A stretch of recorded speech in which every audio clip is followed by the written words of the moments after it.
Bonjour à tous, bienvenue dans ce journal. À la une de l'actualité, grave accident de circulation ce samedi à Kandy. Bilan, un décès et plusieurs blessés graves. Les circonstances de ce drame à suivre dans ce journal. À suivre également dans cette édition, la cérémonie de remise de diplôme aux étudiants de l'école polytechnique d'Abomey-Calavi. Et puis, hors de nos frontières, la junte nigérienne n'a pas montré de volonté de rétablir le président Mohamed Bazoum dans ses fonctions. Bien au contraire, elle entend riposter à toute intervention militaire qui serait en cours de préparation dans un pays voisin.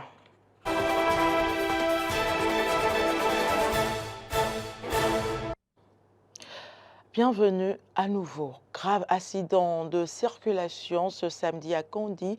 Un bus de transport en commun et un taxi sont entrés en collision. On dénombre un mort et des blessés graves. Le drame a lieu à la hauteur de la localité de Kofoïssa, à la sortie nord de Kandy. Le bus à l'origine de l'accident, selon des sources concordantes, provient du Niger avec à son bord plusieurs passagers. L'excès de vitesse, selon les témoins du drame, serait la cause de cet accident qui a coûté la vie à une femme. Les blessés ont été conduits dans l'hôpital le plus proche pour des soins. Alertés, les éléments de la police républicaine se sont dépêchés sur les lieux du drame pour des constats d'usage. L'école polytechnique d'Abomey-Calavi a mis sur le marché des finissants. Ce fut au cours d'une cérémonie fort relevée, parrainée par le ministre des Mines, de l'Énergie et de l'Eau, et au cours de laquelle d'utiles conseils ont été prodigués aux impétrants pour leur survie dans le milieu professionnel. Voici le compte-rendu de Jérôme Adjomaï.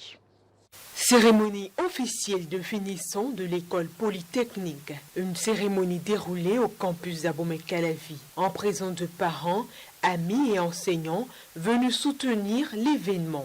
À l'entame de communication, l'un sur les enjeux de l'intelligence artificielle pour les polytechniciens et l'autre sur comment se distinguer en entreprise et bien s'insérer. Pour le représentant des finissants, ils se disent prêts.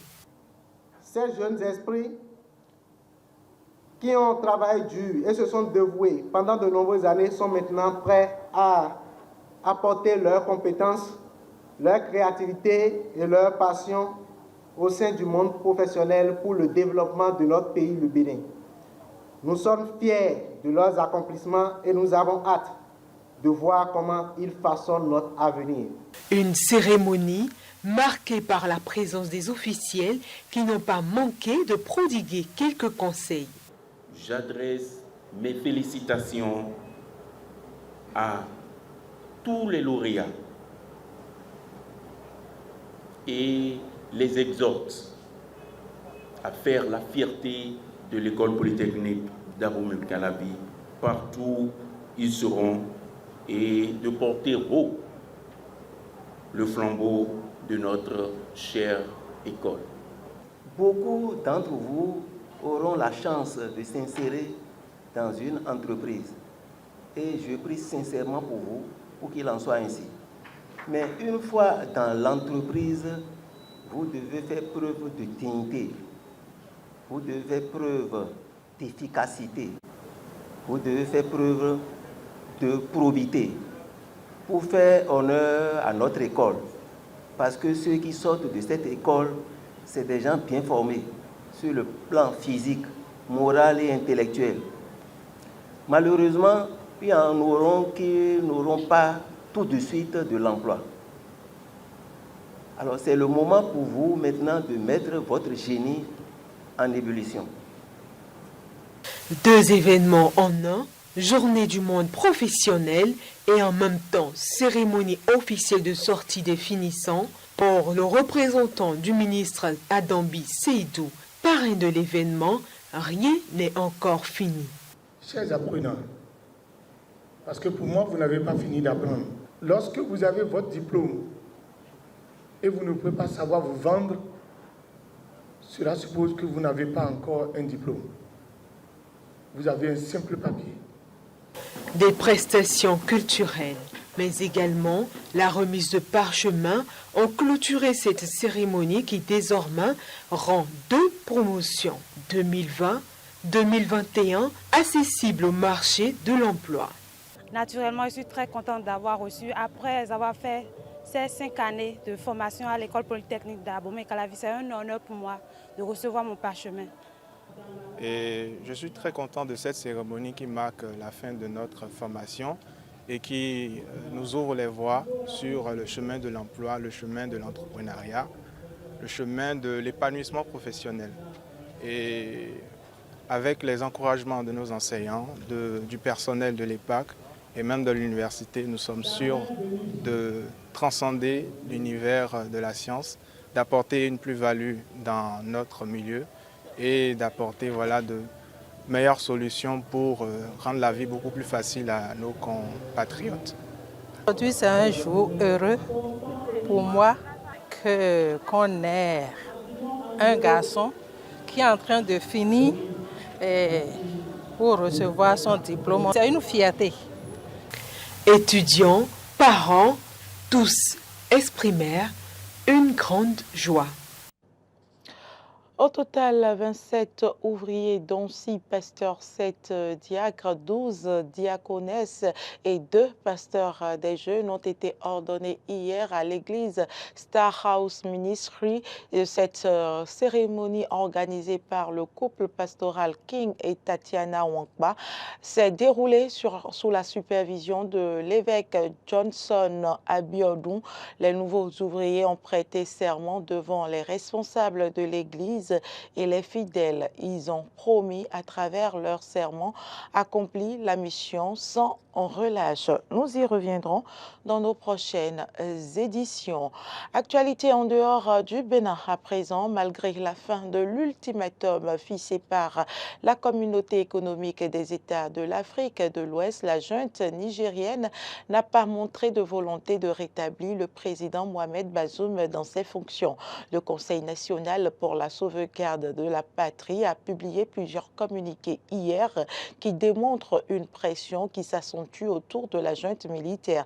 Je vous invite à suivre les communiqués avec le colonel-major Amadou Adraman. Communiqué numéro 22. Malgré la désapprobation des populations nigériennes et celle de la CEDEAO d'une quelconque intervention militaire au Niger, la planification de cette guerre a été effectuée. Un prédéploiement des forces devant participer à cette guerre est entamé dans 2 pays de l'Afrique centrale. Le CNSP suit avec attention les préparatifs de cette guerre par procuration, pour laquelle le mandat de la CEDEAO était juste un quitus nécessaire. Le CNSP prend à témoin l'opinion nationale et internationale et affirme que tout État à partir duquel une action militaire est dirigée contre le Niger sera considéré comme co-belligérant. Fait à Niamey le 6 août 2023, signé le président du Conseil national pour la sauvegarde de la patrie. Communiqué numéro 23. Face à la menace d'intervention qui se précise à travers la préparation à partir d'un pays voisin, l'espace aérien nigérien est fermé à compter de ce jour, dimanche 6 août 2023, pour tous les aéronefs jusqu'à nouvel ordre. Toute tentative de violation de l'espace aérien national fera l'objet d'une riposte énergique et instantanée. Fait à Niamey le 6 août 2023, signé le président du Conseil national pour la sauvegarde de la patrie. Communiqué numéro 24. Le Conseil national pour la sauvegarde de la patrie informe l'opinion publique nationale et internationale que des informations concordantes actuellement en sa possession indiquent que des forces d'une puissance étrangère s'apprêtent à agresser le Niger et son peuple, en coordination avec la CEDEAO et des groupes armés terroristes.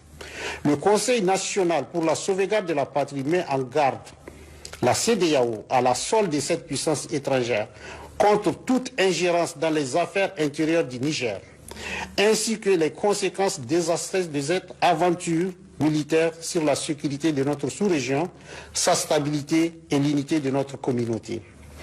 En tout état de cause, les forces armées nigériennes et l'ensemble de nos forces de défense et de sécurité, forts du soutien indéfectible de notre peuple, sont prêts pour défendre l'intégrité de notre territoire et l'honneur de notre patrie. À cet effet, le Conseil national pour la sauvegarde de la patrie lance un vibrant appel à la jeunesse, aux dignes filles et fils de notre pays, pour qu'ils se tiennent prêts pour la défense de la patrie.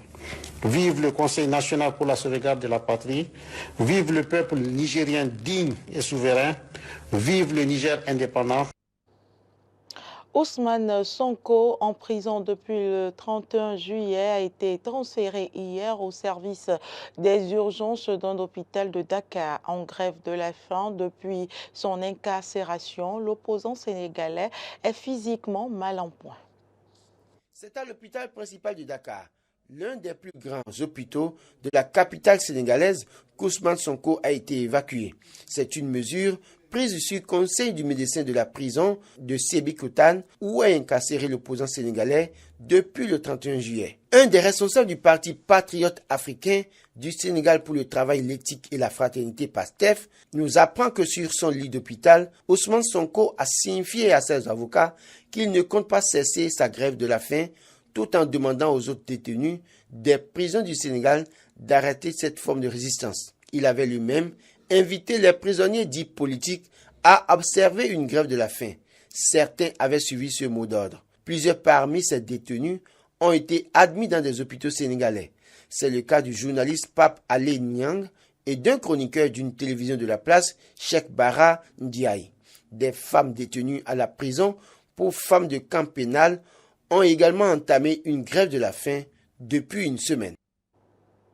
4 militaires syriens et 2 combattants pro-iraniens ont été tués aujourd'hui à l'aube lors des frappes israéliennes sur des positions militaires et des dépôts d'armes dans la périphérie de Damas.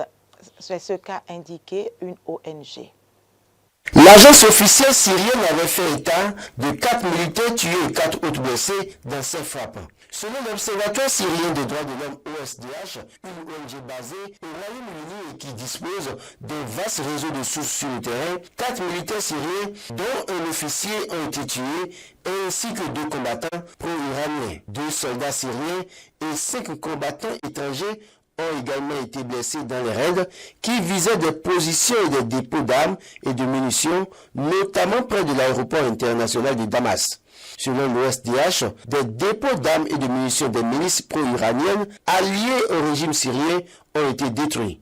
L'agence Sana s'est bornée de son côté et les raids avaient provoqué des dégâts matériels, ajoutant que la défense aérienne syrienne avait intercepté certains des missiles. D'après l'OSDH, en début juillet, Israël avait également visé des sites du Hezbollah et des dépôts de munitions dans la périphérie nord-est de Homs, tuant un membre des gardiens de la révolution islamique, l'armée idéologique de la République islamique d'Iran, et en blessant 4 autres. Israël avait également ciblé une base de défense aérienne dans la province de Tartus sur la côte. C'est tout pour cette édition. Merci pour l'attention. À très bientôt.